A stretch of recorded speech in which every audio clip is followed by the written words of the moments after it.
Reveals that House Republican leader Kevin McCarthy told Republican colleagues he would urge President Trump to resign in the days following the January 6th attacks on the Capitol. To sort through all of this, I'm joined by our Capitol Hill reporter, Lisa Desjardins. Lisa, good to see you. Good to see you. So the audio we're talking about, it's a private conversation. It was uncovered by two New York Times journalists. We should mention Alex Burns and Jonathan Martin.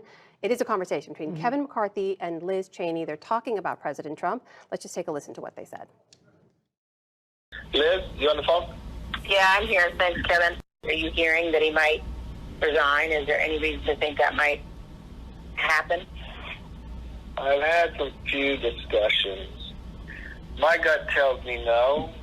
I'm seriously thinking of having that conversation with him tonight. I haven't talked to him in a couple days. From what I know of him, I mean, you guys all know him too. Do you think he'd ever back away? But what I think I'm going to do is I'm going to call him. Again, I mean, the only discussion I would have with him is that I think this will pass, and it would be my recommendation we should resign. I mean, that would be my take, but I don't think he would take it, but I don't know. Lisa, you've been talking with Republican sources, including lawmakers. What are they telling you about this and what it means? Well, first of all, this is the exact opposite of what Kevin McCarthy's own spokesperson said just yesterday, said that he never said he would ask President Trump to resign. But I will tell you, there's a couple layers to this. The first is the political. And talking to sources today, I don't think there is going to be a political problem for Kevin McCarthy because of this within his own party. Why? President Trump. And I've talked to Republican sources that are waiting to see what the former president would do. I can report that he and Kevin McCarthy spoke at least twice yesterday.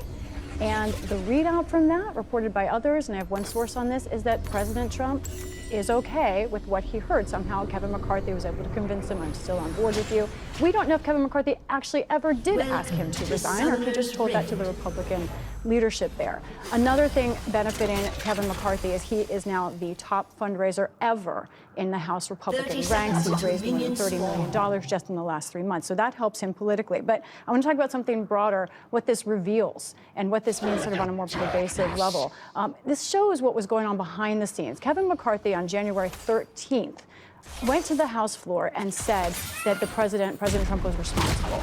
But just a couple weeks later, where did he go? Mar-a-Lago to talk to President Trump. There was this moment where Republican leaders were wondering and talking about maybe pushing President Trump out of leadership for good, and it passed. And this is what we're learning from these. And I think this also tells us something about Republicans and the fact that President Trump really is still driving the train and deciding the future of even potential speakers of the House, like Kevin McCarthy. That's so interesting. This is all in the days after January 6th, that conversation unfolded. We've been seeing many more details about January 6th coming out in different reports. You've been following them all, but those have included some texts from lawmakers, including like Republican senators, right?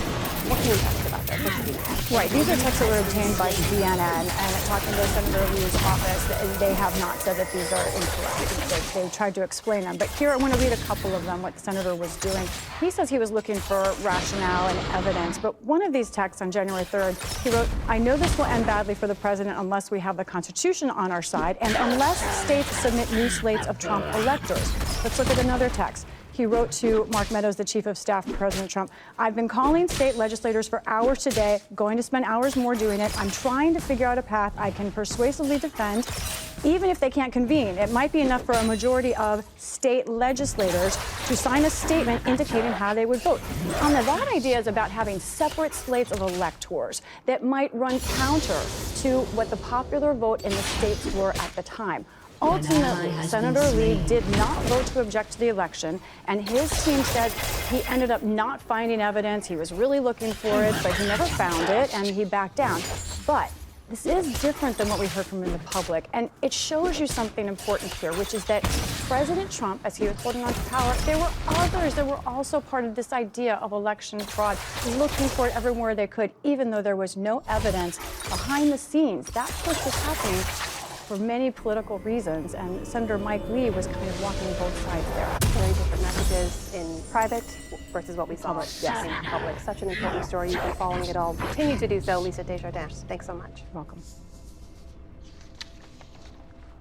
In related January 6th news, facing a challenge to her candidacy for re-election, Georgia Republican Congresswoman Marjorie Taylor Greene took the stand today in an Atlanta courtroom to say she did not participate in the insurrection. She says voters should decide whether she gets a second term, not the court. The outcome could be felt beyond Georgia, since other Republican officials face similar challenges. Jeff Bennett has our report. Please be seated.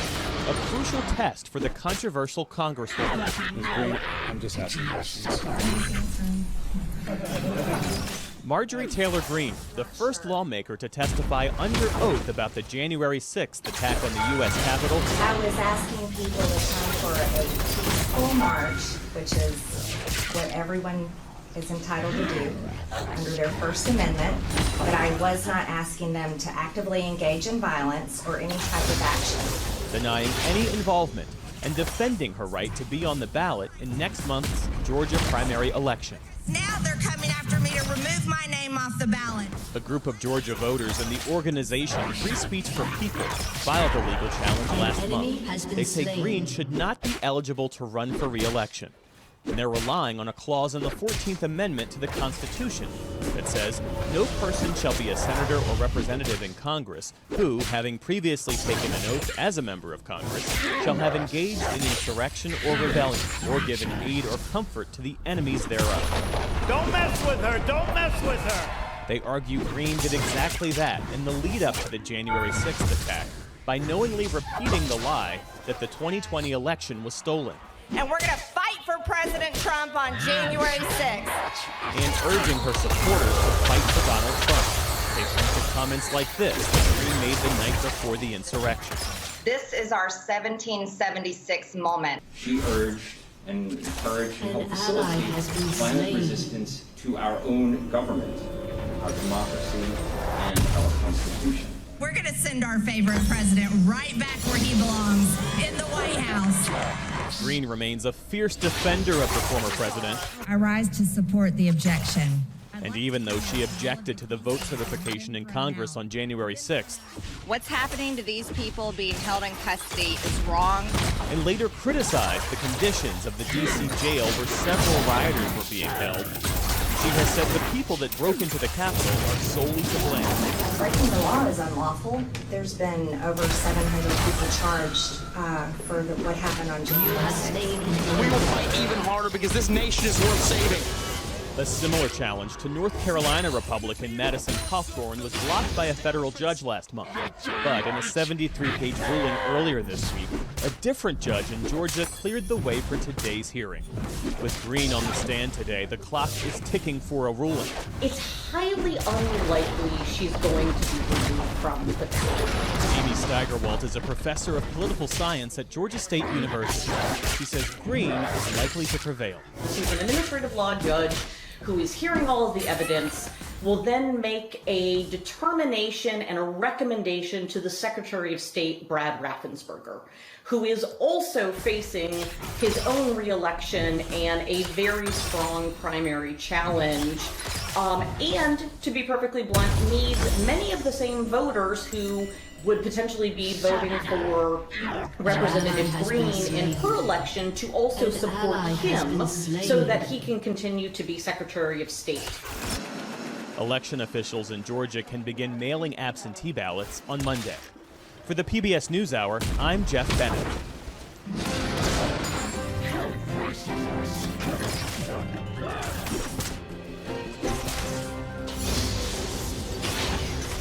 And speaking of our political and cultural divide, a clash that erupted at the state level this week went viral and captured some of the national debate around these issues. John Yang has the details. Amna, this all began late last week when Michigan State Senator Lana Theis, a Republican, delivered an opening invocation that said children are under attack. 3 Democrats walked out of the chamber, including Senator Mallory McMorrow. On Monday, Theis sent out a fundraising email that included the unfounded allegation that McMorrow wants to groom and sexualize kindergartners. Theis also attacked her for what Theis called race-based education. The next day, McMorrow took to the Senate floor to fire back. So who am I? I am a straight, white, Christian, married, suburban mom who knows that the very notion that learning about slavery or redlining or systemic racism somehow means that children are being taught to feel bad or hate themselves because they are white is absolute nonsense. I want every child in this state to feel seen, heard, and supported, not marginalized and targeted because they are not straight, white, and Christian. Videos of the speech were posted on social media and have gotten millions of views. Senator McMorrow joins me now from her home in suburban Detroit. Senator McMorrow, thanks for joining us. I want to break down a couple of things you said in your speech. You said that you represent what you called the biggest threat to the hollow, hateful scheme that you say the Republicans are carrying out. Help us understand, what do you mean by those two phrases? So these attacks that we've seen about grooming or marginalization, they impact the LGBTQ community, the Black community. It's really targeting marginalized groups, marginalized people. And what I meant when I said I'm the biggest threat is I'm not a member of a marginalized community. I am a straight, white, married, Christian, suburban mom. And if more people like me who are not in a minority group, who are not under attack, stand up and call it out as hateful, hollow nonsense, then we take away its power. And talk a little bit about how you decided to respond and how you decided to respond in this way. So I sat on it for a day. I read about the fundraising email in the morning and then really took the day to put all of my thoughts together. And, you know, initially I was just disgusted and you want to kind of hit back in the moment. But I just thought about, if I felt as horrible as I did on Monday, how much worse it must feel every single day if you are the parent of a trans child, if you are a member of the gay community who gets called a pedophile or a groomer every single day. And I realized that we have to do a lot more. Why do you think the Republicans are doing this sort of thing in general, and why do you think they're singling you out? It's pulling this language from QAnon conspiracies. It started in the darkest corners of the internet, this idea that the government is run by a Satanist cabal of pedophiles. And we saw what happened when Gundy opened fire at a pizza parlor in DC, believing that there were pedophiles there trapping children in the basement based on this lie. But now this conspiracy is being pulled out in the open, and it is being used by one of our country's two major political parties as the official policy, the official attack, and we have to stop it. So why me specifically is yes, I'm one of the people who walked out of this speech, but also I'm not particularly shy about expressing my opinions about these things. I host a live stream every week, and I talked about why I walked out of the invocation. So I think it was a signal to anybody like me who dares to stand up with the marginalized community that we're going to paint you as one of them. You're no longer one of us. You are one of them. You are, something dark and dirty and evil, and we have to take our identities back. You talked about the incident here in Washington, D.C., where someone did show up with a rifle at a place where conspiracy theorists had these unfounded allegations that there was a child trafficking ring going on, a pizza restaurant in Washington. Are you concerned at being singled out in this way? Are you concerned about your safety? You have to be. And I think that was one of the most hurtful things about the email that went out about me. Clearly, there was no thought from Senator Tice as to what the consequences might be. And that was really scary for my friends and my family. But again, I am generally okay. I'm doing well. My family is happy and healthy. We have resources that I know a lot of others don't. And there's a sense of privilege to be able to use my position for people who are regularly under attack, who don't have the protections that I do, who are in real danger if people like me don't take a little bit of that risk and take the hit and try to push back. since you have gotten a lot of attention for your pushback, Senator Tice tweeted, while Senator McMorrow is on MSNBC preaching to her choir, I'll keep my focus on Michigan parents who Democrats are seeking to undermine as the primary decision makers in the education of their children. What do you say to that? It's just sad. It's sad and pathetic that she's doubling down when other parents, I am a parent, saying that you do not speak for all parents. And I know that there are thousands, if not millions, just like me, who don't want our kids to grow up in a place that is hateful and malicious towards anybody who is different. Michigan State Senator Mallory McMorrow, thank you very much. Thank you.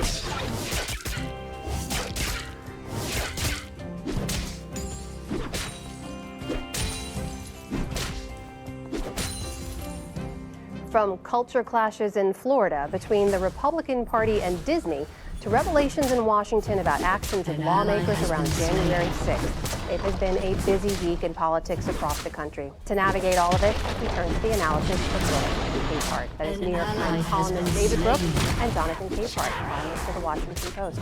Welcome to you both. Good to see you. I want to pick up where Michigan State Senator McMorrow left off. And Jonathan, first question goes to you. I just wanted to get your reaction on the accusations she faced and the way that she responded to it, because it's not something we see often. What do you make of it? Right. I'm going to ignore the accusation because it's a lie. And it's a lie that far-right Republicans have been hurling at Democrats to cow them. What I loved about Senator McMorrow's response was how forceful it was, how she refused to cede ground, moral ground, to people who were seeking to attack her. I loved it. I'm glad you played that clip of her saying, I am a straight, white, Christian, married, suburban. And I loved what she said to John Yang when she said, we have to take our identity back. For far too long, people on the left, elected Democrats, have, like I said before, this powerful thing that we use instead of standing up in their own with their spines and standing on their own feet in their values and in their morals and saying, do not speak for me. Do not speak. I'm a Christian.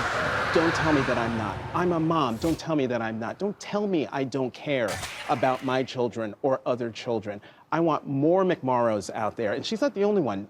Last week, Ian Mackey, a Michigan State representative, went at a colleague who proposed anti-LGBT legislation and said to him directly, it's because of people like you that friends of mine decided to leave the state because they didn't feel safe. And so if we had more Mackeys, if we had more McMorrows who were willing to be the voice of LGBTQ people, African Americans, Asian Americans, anyone who is not the straight, white, cisgender, usually male person who is attacking them, we could move this country out of this horrible position. We talk about all of this under this broad umbrella called culture wars, right? And it captures a lot of things, including the one that talked about, including the one the state senator talked about. But David, specifically, she's not wrong. A lot of those ideas are very QAnon, dangerous, conspiracy related. Fringe, we still call it fringe. Is it fringe still? I wouldn't say QAnon is fringe anymore. There's tens of millions of people who are somewhat affiliated with QAnon, so I wouldn't say it's fringe. I'd say there's two things happening here. One is the crazy, Pizzagate, grooming, all that stuff. That we can't say it's fringe, but I can at least say it's crazy. It's lunatic. And it's not only lunatic, it's cruelly lunatic, and it's barbarically lunatic.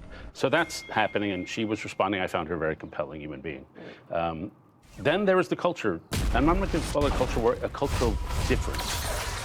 If you look at the World Value Survey, which surveys values all around the world, what you find is that people in the English-speaking world and in Protestant Europe, our values are shifting. And the rest of the world's values are very different. And the same thing is happening in this country. That some of the values where people are, I live urban, educated, shifting. A lot of the rest of the country is not shifting. And so we're just seeing widening chasms on values in a whole range of issues. We want to teach sexuality to school kids. And somehow we have to have that fight without it being dominated by the crazies. And frankly, without it being dominated by the gotcha screening moments we've seen at school boards and all that. And we don't even have that fight. We need to have a discussion about this stuff. And right now it's being submerged because it's been hyper-politicized. And when you turn that discussion about difficult issues into partisan politics, you can struggle. But when all of this is unfolding in a political arena, right, and you have even members take it up to the national level where you have members of Congress who sometimes say these similar things, and it's not immediately rebuked by leadership, doesn't that perpetuate it? Right, but they're not going to rebuke because it's popular. And so, you know, Donald Trump was not a policy president. He was a culture war president. It was continual soap operas where he would identify some identity issue and then he would own the lid. And so that's what our politics is. It's our identity has to triumph over their identity. And so that we're in this, you know, doom spiral of values fought as political soap opera. There's also this ongoing sort of dehumanizing of the political opponent, right, which we have seen in studies, experts say, can lead to more violence. And that's part of the argument behind the examination of Marjorie Taylor Greene's role, what she said, how it led, whether or not it led to the violence on January 6th. I saw you were watching, so you tweeted about it. You were watching her in that courtroom today. Clearly, it's not really going to have an impact. Experts seem to say it's not really taken off the ballot. So what was that really about? What did it Well, one, I'm glad someone is taking because Kevin McCarthy isn't going to do it. Hold her accountable the way he held Liz Cheney accountable by stripping her of her leadership post, then someone needs to. I found her demeanor on the stand to be insulting, as if she knew she was going to get away with saying, I don't recall, even after being shown video of her saying the words she said she couldn't recall. Yeah, she might not be taken off the ballot, but again, at least someone is trying to hold her accountable, because no one in elected leadership seems to care. Is that accountability going to happen? No. Will it have an impact? No, you know, I've never interviewed her, but I know people who know her, and they say she knows exactly what she's doing. She's a sophisticated soap opera player, playing the game of getting attention and getting on TV, which generates money for her. Attacking her generates money for her opponents. And so this is not legislative politics the way it used to be practiced, where you run for office to do something. This is you run for office to manipulate attention, and she's a master at it. Manipulate attention, and I completely get that, and I am against favor of it all, but at some point, someone is going to have to recognize that the rhetoric of Marjorie Taylor Greene, the rhetoric of that Lana Tice, and these other Republicans who are using LGBTQ kids and African Americans as props in their heading. They have when McMurrow speaks, when Mackey speaks, when other folks speak against this stuff, they are fighting for the dignity of real people. This isn't just typically a moral play or just political theater. Lives are being played with by people who don't have those worries, don't have to worry, aren't marginalized, don't have to worry about their safety simply because of the way they look or the way they identify.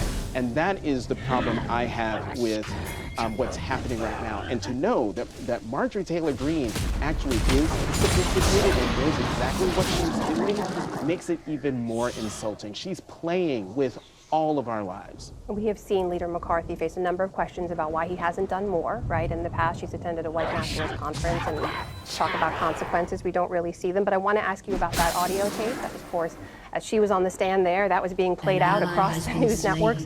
What did you make when you heard that? Well, you can exactly predict Kevin McCarthy's position based on where the winds are blowing that for a half hour.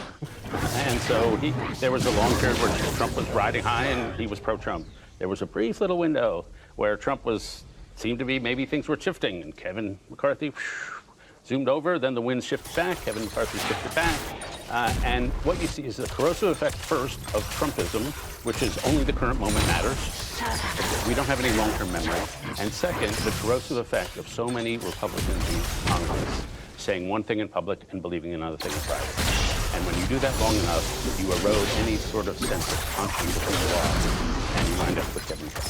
I need to ask you both about President Biden because there was a lot of attention this week packed over these numbers about the zips and approval ratings. And this week in particular, I have to tell you, really come to a head with conflicting crises, compounding for sure, but really conflicting crises in a lot of ways that they're facing. They're furious, they're trying to meet the authorities for the CDC, they want to keep Russia from winning Ukraine, but they have to keep gas prices down. Jonathan, when you look at that, are they doing everything they can? Yes, I think they're doing everything they can. But maybe they could do a little bit more in one area or another. The problem for the president is the message can't break through.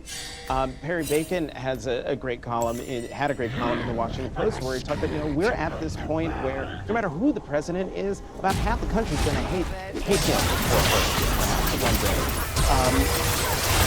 The other thing is, the right-wing echo chamber is so strong that no matter what the president does, they're not going to report on it, or they'll spin it in a way that makes him look as horribly as possible. So I think that what the White House has been doing, and I'm the nerd who pays attention to the White House press releases that says who's going where. That's why we love you. Nerds welcome. So, the president and the vice president have been getting out more. Yeah. But unbeknownst to many people, the first lady and the second gentleman have been traveling around the country for months. And they're not just going to State Blue Haven. They've been going to Mississippi and I think also Wyoming, but to red states to talk about the infrastructure law or the American Rescue. But when you do that, when principles like that do that, they get local media coverage. And so what the White House does, as White Houses have been doing for a very long time, is bothering Washington and going directly to the people. Whether that is going to work, we won't know until. Well, so White House official said the other day, there's enough time. They get out a message, they show people they're doing the work. It will work. Disrespect that. But I give them credit. What was history like this week? Ukraine. Like what happens tomorrow in Ukraine, maybe this month, will determine a lot of how our kids live. What kind of world they enter. China has a security deal with the Solomon Islands, showing China's own. Like big important things are happening. And then somehow the political world is Marjorie Taylor Greene. And it's just, and I give the Biden administration a lot of credit for sticking to what really matters. So that, once again, a big new arms gift to Ukraine. They're very focused on China. They're focused on climate change. And it may not work because we're in social media meetings. But I give them credit, even on the mask. I think Biden's instincts are exactly right. Masks should be an individual issue at this point. It's just masks are no longer that effective at preventing the disease. Vaccines are effective. And so I think they focused on the big things, but in a post-Trump era, I don't know, they don't get a lot of attention.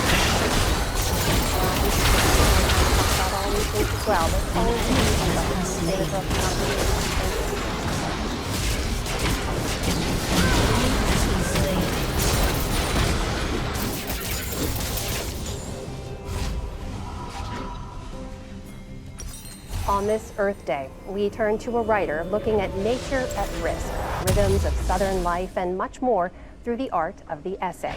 Jeffrey Brown has the stories from Nashville for our Arts and Culture series, Canvas. These little blue flowers? Yeah. That's called Bird Eye Speedwell. It's just a little 4-petaled flower with a yellow center. For Margaret Rankel, loving nature doesn't require trips to exotic locales. The walk in the Oakland Park outside Nashville will do it very well. The walls themselves are backyard natural. Paying attention to the world that you live in. Nature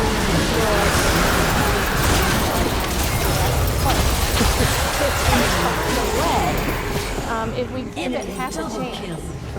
Paying attention and writing it down in the form of one short essay at a time.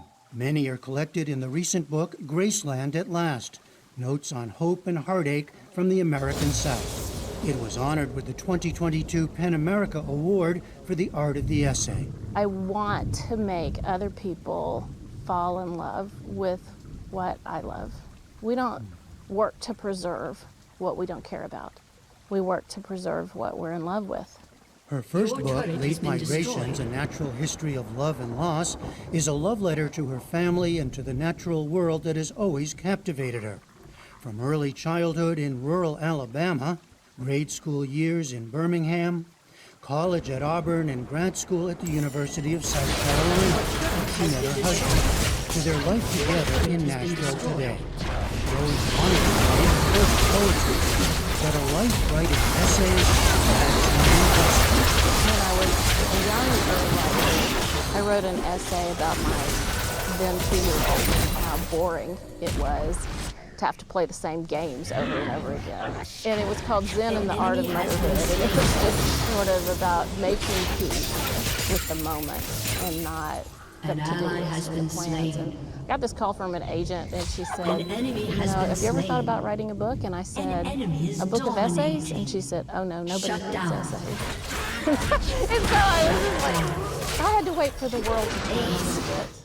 Now people do read essays, and hers have gained a large weekly following in the New York Times. Her subjects describe flora, fauna, politics, and culture in the American South. Dolly Parton just did the most punk rock thing you could imagine. I just turned 60, but I still feel 22. A boring bill in Tennessee that everyone should be watching. She refers to Nashville as a blue dot in a red state. People say to me, don't you ever worry about running out of ideas? I feel like I run out of ideas. On regular subject, stereotypes of the South. I wanted to focus on my home, my homeland. It isn't this beleaguered place that enlightened people flee. What are the stereotypes that constantly drive you crazy? There are so many. The belief that racism is exclusive to the South is probably it's like, have you been in any place besides the South? More to the point, have you been here? You know, there's racism everywhere. This is an incredibly diverse region, but all you ever hear about is what's happening in the red state legislatures. It's really quite The biggest subject, constant concern now, climate change and its consequences near and far. Most of us, she says, don't notice the impact of environmental change, including our reliance on chemicals to create our perfect lawns. Even within the world of backyard, we are losing so much so quickly. I can't imagine that people don't notice it. Because these are things you write about, the bees, the butterflies, the songbirds, the skinks, the tree frogs, the bats. We're losing them all. We're watching an apocalypse unfold in our own backyards. And it's alarming, and it's tragic, and it's heartbreaking. Everything that I care about is going to be made worse in a heating climate. If climate change continues, we're going to lose the breadbasket.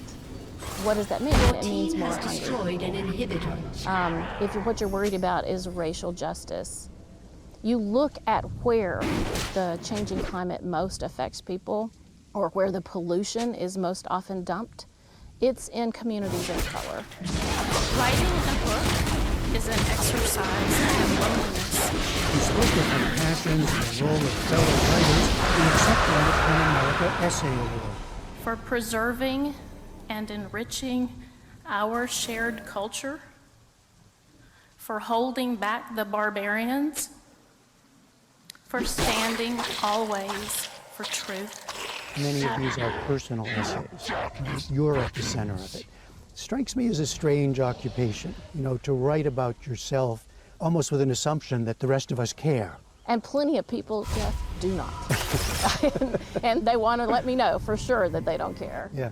But I think that this is part of human nature. We want to see ourselves in others. We are an empathetic species. We are convinced when we are moved, much more often than we are convinced when we are informed. That's my hope. Margaret Rankle is now working on a new book of essays that will take her and us through the natural cycles of a backyard year. For the PBS NewsHour, I'm Jeffrey Brown in Nashville.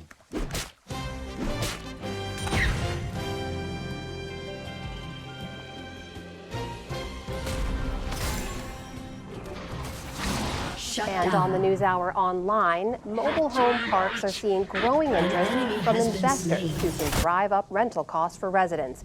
Read how one community in Fresno, California is unionizing to prevent a similar scenario.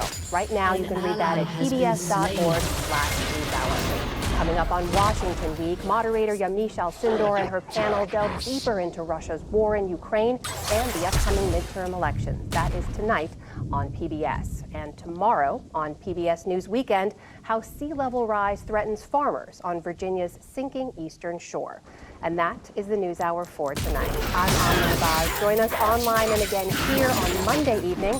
For all of us at the PBS NewsHour, thank you for joining us. Please stay safe and have a great weekend. Major funding for the PBS NewsHour has been provided by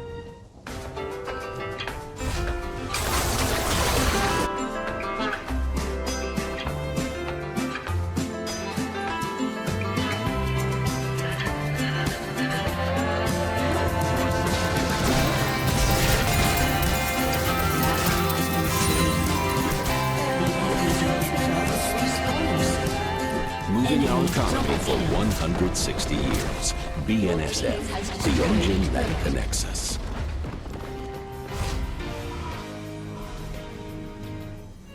the William and Flora Hewlett Foundation.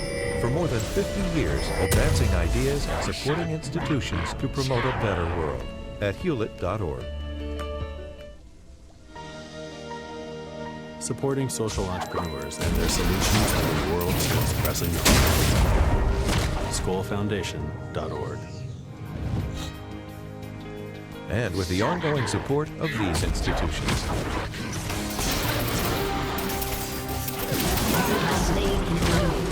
And friends of the NewsHour.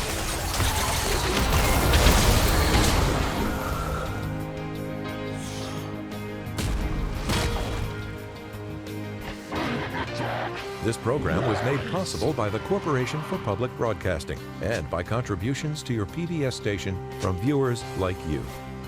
Thank you.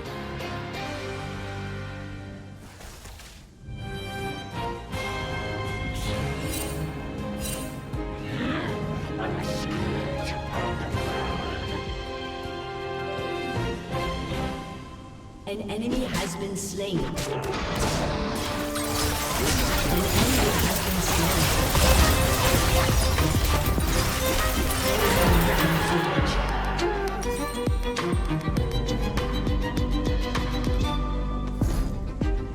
We're coming on the air with Florida's governor making it official, stripping Disney of its special tax status. He signed that bill and another that bans critical race theory in schools moments ago, tweeting he's ending educational and corporate indoctrination in the state. But when it comes to the House of Mouse, the fight is far from over. The legal battle could just be beginning. Also, the Dow plunges nearly 1,000 points for a fourth straight week and its worst day since 2020. What's behind that sell-off?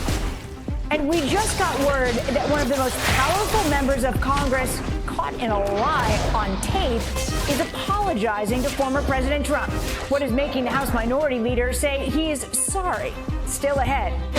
And Russia pounds Ukraine in the east as one of its commanders claims it wants complete control of all eastern and southern Ukraine, what the Pentagon is saying.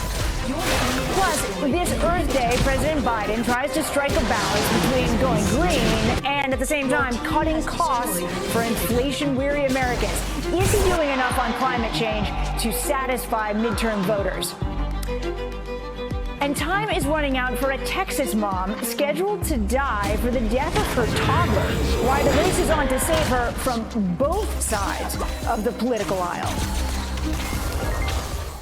Hi there, I'm Stephanie Gosk in for Hallie Jackson. We start tonight with the political fight over the Magic Kingdom. Florida Governor Ron DeSantis making it official today, signing into law a bill that strips Disney of its special tax status in Florida. An enemy is unstoppable. They don't have to go through permitting. They have all kind of different benefits. And it was really an aberration. No individual or no company in Florida is treated this way. This bill moved fast after the governor made a surprise announcement Tuesday that he wanted it on the agenda for state lawmakers. Disney will no longer self-govern that roughly 40 square miles around its theme parks in Orlando next June. That is, unless the company challenges it, which it may. All of it comes after Disney called for the repeal of Florida's parental rights in education law.